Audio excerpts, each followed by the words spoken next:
Hi, everyone. Kristen Hudson, Marketing Director and Development Assistant for the Columbus Symphony Orchestra here.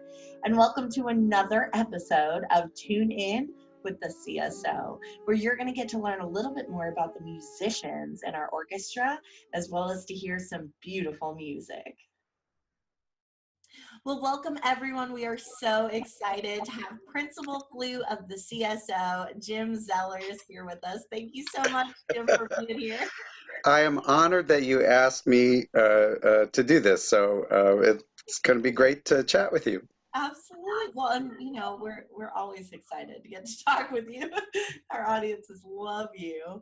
Now, as a flute player, how long have you been playing the flute, and how did you get started? Did you play anything before the flute, or did you find that instrument and just sort of fall in love with it? Actually, I did play several instruments before I came to the flute. I started playing the flute, believe it or not, between my junior and senior year of high school, and that was in 19.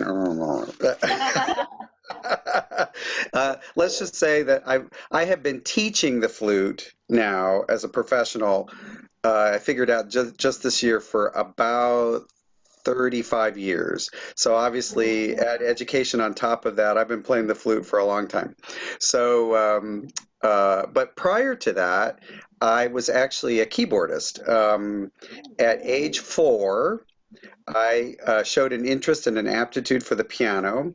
And so my beloved grandmother, who lived across the street from me and had a piano, said, well, let's just see how this goes. I'll pay for your lessons, and I'll take you by the hand and take you down to a little piano teacher 2 blocks down the street.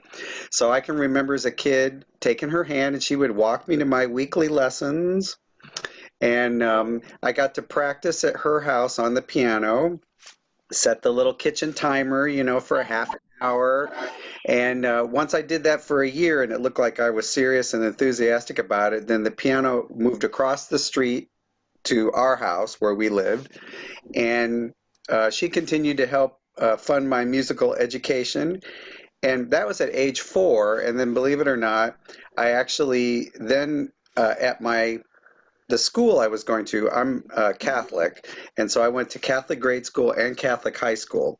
So at my Catholic grade school, when I was in the 2nd grade, so how old are you? Probably 7, 8, something like that? About 7 or 8 years old. Yeah. So in the 2nd grade, the religious nun that we had that was the organist, that we always went to Mass as a school, all Right. 1st through 8th grade before we went off to school each day. So in the 2nd grade, the nun who played for church for us in the morning, each morning, got transferred. And so she knew I had played the piano and handed me all these hymnals and said, okay, I guess you're on. And so at 2nd grade, from 2nd grade, I would get the numbers of the hymns about a half an hour before the Mass started. Now, nobody ever told me this is called sight reading, Right. but I thought, oh, this is cool, and I'm sure I have a recollection that it was all perfect, but I'm sure that there was probably a lot of wrong notes when I was first started. But I managed to work my way into it, and then the end of the story is that Catholic grade school, Catholic high school in my town. I ended up doing my undergraduate work at a branch of Indiana University. I'm from Indiana. Indiana University in the northern part of the state in South Bend, Indiana. And by the time I graduated with my undergraduate degree, I had gone from being a little 7-year-old on the payroll organist to I was the director of music, director of choirs. I managed 4 other organists besides myself, becoming proficient at the organ as well. And then from there, I went off to graduate school to be more serious about the flute. But so in town here in Atlanta, I'm actually known as a pianist as well as a flute player. So Multi-talented. Hey, we all got to make a living. It's awesome that I'm able to access all of that and do stuff I love. So Most definitely. And now, do you know how long you've been playing with the CSO? I do. Believe it or not, I joined the CSO in dun dun dun 2001. Woohoo! I love it. That's a little frightening that it's been that long, but yeah, 2001. Is there a performance that's always memorable to you, or a favorite that you've had in these years?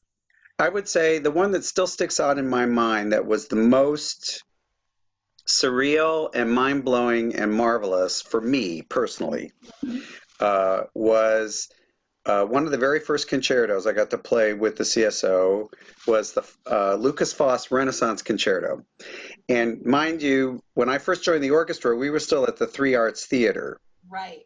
which has now been no more. It's been a parking lot for decades as well, right? So I played a year or two in the Three Arts Theater, and then there was this talk that there was going to be a brand new theater, downtown, and it was in construction. Well, the year that I was scheduled to play the Foss, we were already supposed to be in the Herd in the theater that we play in now. Well, construction delays, blah blah blah. Right. All of a sudden, my concert is the first concert that we're playing in the Bill Hurd Theater. Oh my goodness. How And I am totally a realist. The place was packed. I mean, literally all the way up to the top of the rafters, right? And I knew immediately when I walked out and I saw every seat filled, these were not for me. This was people curious about the theater. They were curious about the new facilities, et cetera, et cetera. But it still was amazingly mind-blowing to walk out. And I don't even remember what the capacity is of the Bill Hurd Theater. I mean, it's it's roughly around 2000. Yeah. 2000. So that's a I'm telling you that if they could have sold seats on top of the light fixtures, they would have done it because every seat was filled, right? And I have never before or never since played for that packed of a house. I know. So it was an amazing experience it's always a privilege, and I've had now multiple chances to be a soloist with the CSO. But that particular one was one of my first. And then to walk out in a brand new theater, first concert of the orchestra in that theater as well, and to see that enthusiastic of a crowd, it'll never happen again for me, probably. Hey, you don't know. You never know. That's true. I don't know. But at the same time, that's probably still sticks out in my mind the most outstanding, memorable one for me personally. Well, and what a great memory that is, and for there to be that first performance there in Bill Hurd Theater. Yeah, it was quite exciting. Yes. Now, besides playing for the CSO, what else do you participate in musically? Do you play for other ensembles or teach at all? I do. I do. I'm very lucky that I'm able to make my living pretty strictly off of music, although be kind of a varied thing. In addition to the CSO, I'm also the principal flutist of the Atlanta Opera, which has been great fun. And then the other orchestra I play with pretty primarily as far as scheduling and my schedule goes is that I am the piccolo player in the Sarasota Orchestra in Sarasota, Florida. And so between those three orchestras and the minimums that we have to maintain, because of our contracts, they pretty much keep my dance card full. And then I teach one day a week. I teach flute majors at Emory University. I'm an artist affiliate there, so I teach one day a week there. And between those four major things, if I can wedge in other stuff along the way, that's great. As I told you at the beginning, I'm also known in Atlanta here as a pianist, and I've kind of made a little niche for myself for high school and college students, primarily flutists, that because this is the repertoire that I love, and I've devoted my life to it, I now have learned a lot of the major repertoire, all the piano parts of those. So high school and college kids will hire me to play for them for little recitals they're doing. If they're getting ready to do a college tape and they need a live performance of that, any number of reasons why people would hire a pianist, most especially a flute flute player, high school or college flute player, I'm kind of on the short list now of people that they call here in Atlanta. And so then I do some accompanying as well. And that kind of keeps me out of trouble. Well, that's great. And what, that's so special to be able to go back and then, play the accompaniment for all those flute performances because, Yeah, yeah, yeah. know and love so well. Well, what are your musical influences, whether that be, people that you know or people just that you listen to? Oh gosh. I would say coming up through the ranks, major influences were, of course, my keyboard teachers, my piano teacher, my organ teacher that I had. Both of them were very dear ladies who I think of often, and hope that I'm still giving them credit, for everything that I do. And then as far as the flute goes, I would say the major influence I had there, and a lady who is still very near and dear to my heart. She's out there still sounding fabulous.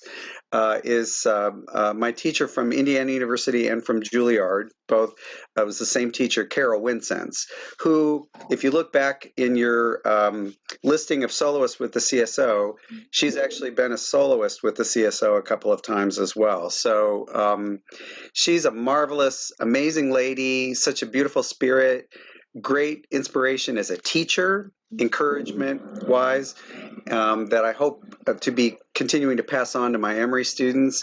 And it's really fun that we still intersect at times, and we've been judges together for competitions, and she was honored with a recital at a convention about 4 or 5 years ago, and asked some of her who she considered her more prominent students to come and play pieces that were either dedicated or commissioned by her.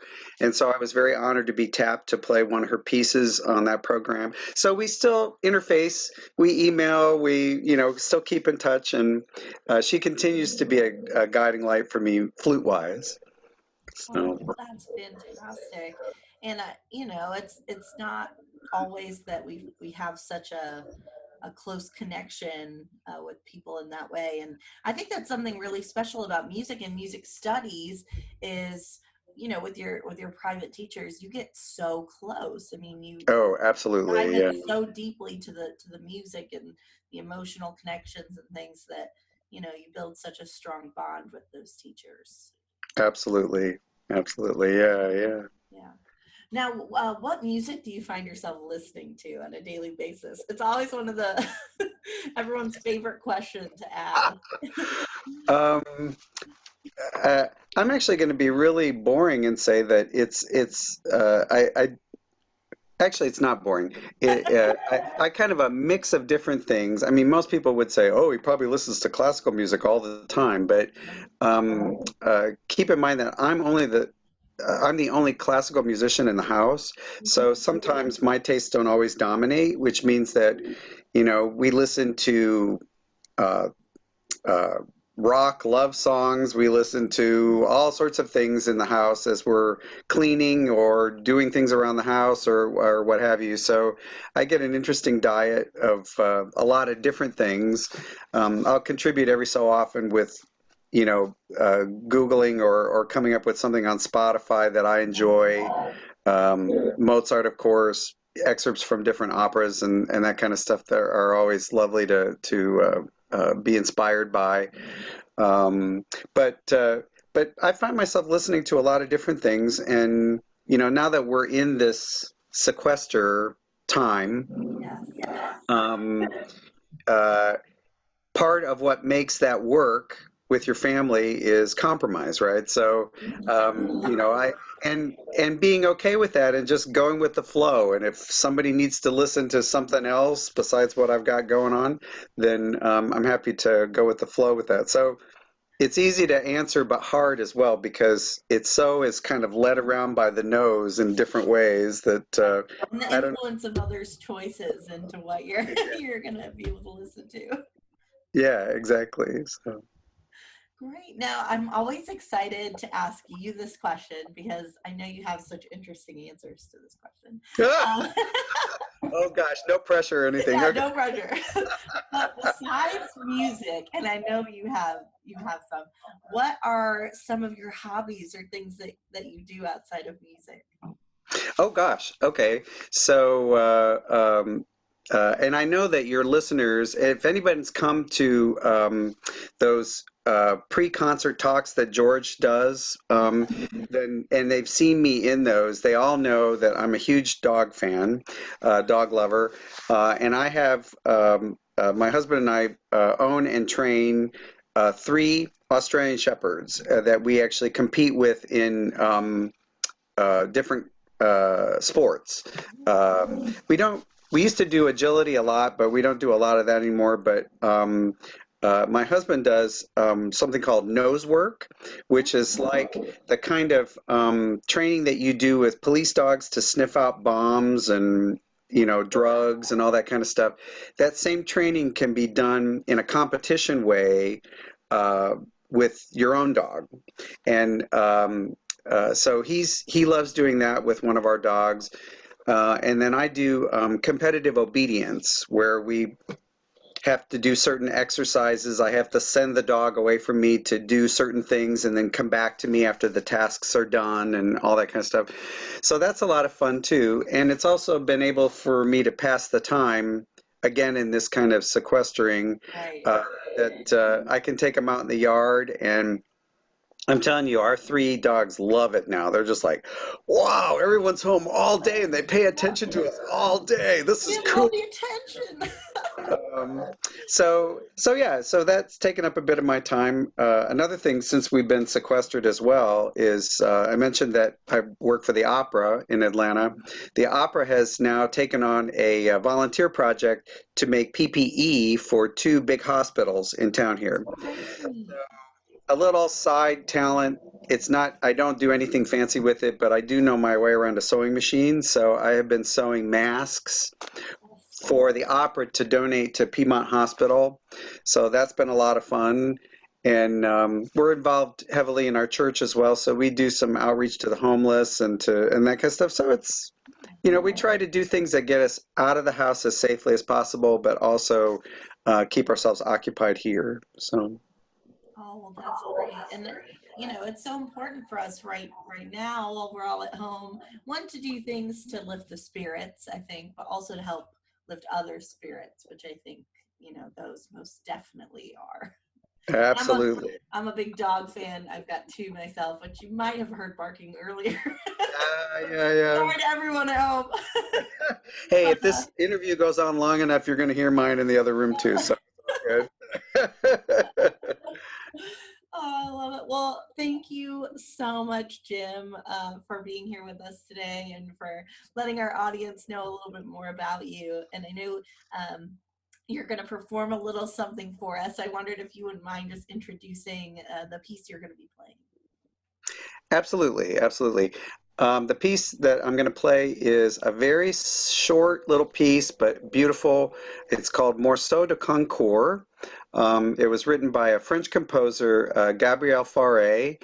And the piece now, let's see, is probably it's well over 100 years old now. It's probably about 110, 112 years old now. So he wrote it in the 1800s. And the story goes is that it was penned on the 15th of July, I think that's right, which is Bastille Day, I believe. It's a national holiday. I might have the date wrong. Those of you who are French, forgive me if I have the date wrong. But it was penned on a Bastille Day, and which is a national holiday in France.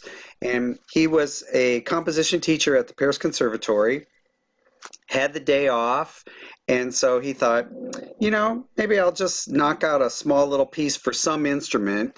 And so he had an inspiration to write this beautiful little work for flute. And so there we have it. Because somebody had time on a day off, we have a beautiful little gem in the repertoire. So I hope that your audiences enjoy it. And as you play that clip, I do a little lead in, very heartfelt, for everybody out there who are symphony lovers, symphony goers, music lovers. Thank you so much for the support. We can't do our job without you. You guys are the ones sitting in the chair that appreciate what we do. And so I know I long for the time when we can all be back together again. But in the meantime, beautiful little work that I thought I could send out as just a love note to everybody that cares about the CSO. So, hi everyone, Jim Zeller's here. Hope you all are doing well. And I wanted to send to you a little bit of love and encouragement with a short but very beautiful piece in our repertoire called Morceau de Concord by Gabriel Fauré, French composer.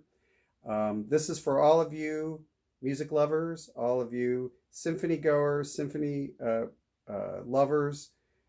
We can't wait to be back with you again. And I hope that in the meantime, this little note of encouragement will brighten your day.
Thank you all. Jim, thank you so much for that touching performance. We so appreciate you and want to thank you again for joining us on today's episode of Tune In with the CSO. And to all of you at home, thank you for watching. We hope you're staying safe and healthy, and we will see you next time.